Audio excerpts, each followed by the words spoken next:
Li essa semana um artigo do Pedro Doria sobre a briga entre Twitter e Instagram após o lançamento do Threads. Nesse artigo ele dizia, abre aspas, o mundo precisa de uma rede de conversas públicas, fecha aspas. Fiquei pensando se e por que precisa mesmo. Mais ainda, se precisa de mais de uma. Nesse episódio da Mosca, o 100º episódio, a gente discute isso falando também da opinião pública e da eventual ilusão do debate público nesses tempos. Mas antes de começar, deixa já seu like e se inscreve no canal para não esquecer, beleza? Dito tudo isso, ouvidos atentos e cabeças abertas que pela 100ª vez a mosca vai decolar. Há um clipe muito bom do cantor e compositor belga Stromae, de anos atrás, chamado Carmen. Nele, a gente vê uma metáfora para as redes sociais e nossa vida cotidiana. O pássaro azul claramente é uma referência ao Twitter, mas o que o cantor coloca lá serviria muito bem para outras redes sociais. O link para o clipe você encontra na descrição, beleza?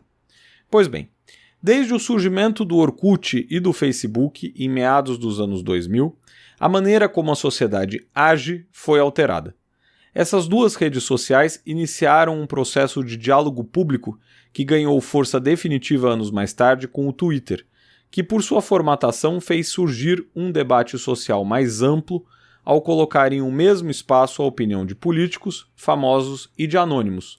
Tudo isso embalado em uma percepção de que as ideias individuais ali divididas valiam algo. Mais ainda, criou a sensação de que qualquer um poderia dialogar e ser ouvido, de certa forma, por pessoas até então inalcançáveis, ainda que, evidentemente, muitas das contas oficiais de pessoas públicas não sejam exatamente gerenciadas por elas. A Rainha Elizabeth II, por exemplo, tweetou pela primeira vez em 2014. Foi uma cerimônia pública e a conta usada não foi uma pessoal dela, mas uma da família real.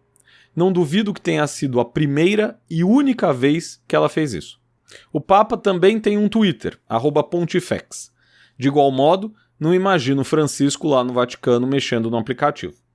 Trump e Bolsonaro, por outro lado, usavam a plataforma como sabemos.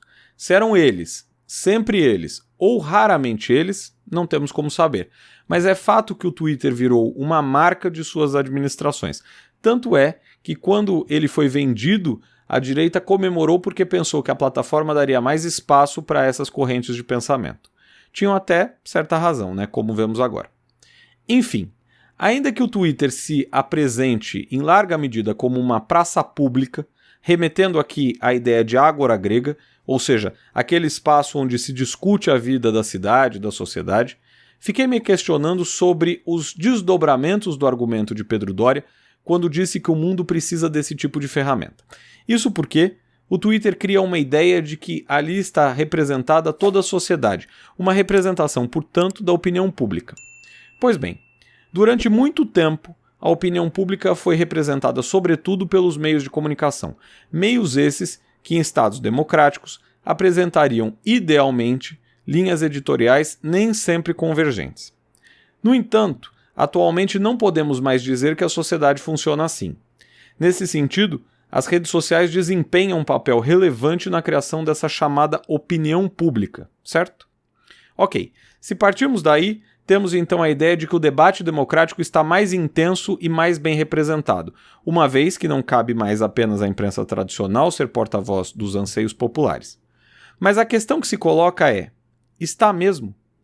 Estamos vendo um debate mais plural e mais interessante ou apenas algumas bolhas discutindo e eventualmente brigando entre si? E veja, não estou contra a ideia de redes sociais e nem acho que o mundo seria melhor com ou sem elas. O que me pergunto apenas é o papel delas nesse mundo em que estamos. Em outras palavras, se a discussão política limitada a poucos caracteres postados em uma rede social não tem gerado menos democracia ou participação popular, ainda que dê a sensação de que estejamos debatendo como nunca.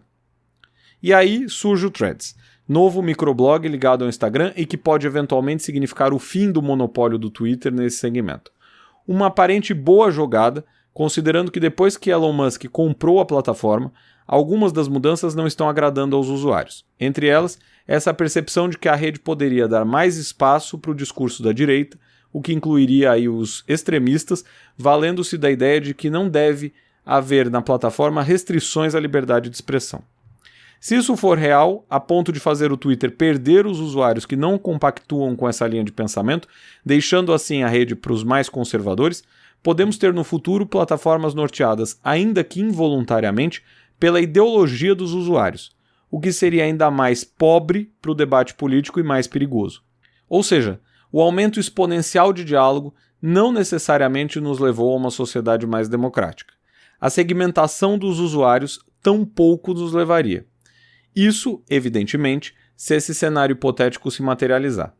Caso não aconteça, pode ser que o Threads substitua o Twitter como plataforma mais relevante, a exemplo do que aconteceu com o Facebook em relação ao Orkut, ou o Twitter se reinvente para contra-atacar a ameaça da Meta, a exemplo do que o Instagram fez com o TikTok. De todo jeito, já é verdade que 2 dos maiores bilionários do planeta e 2 das maiores empresas de tecnologia do mundo controlam a ágora em que falamos sobre nossa política e nossa sociedade. Certo?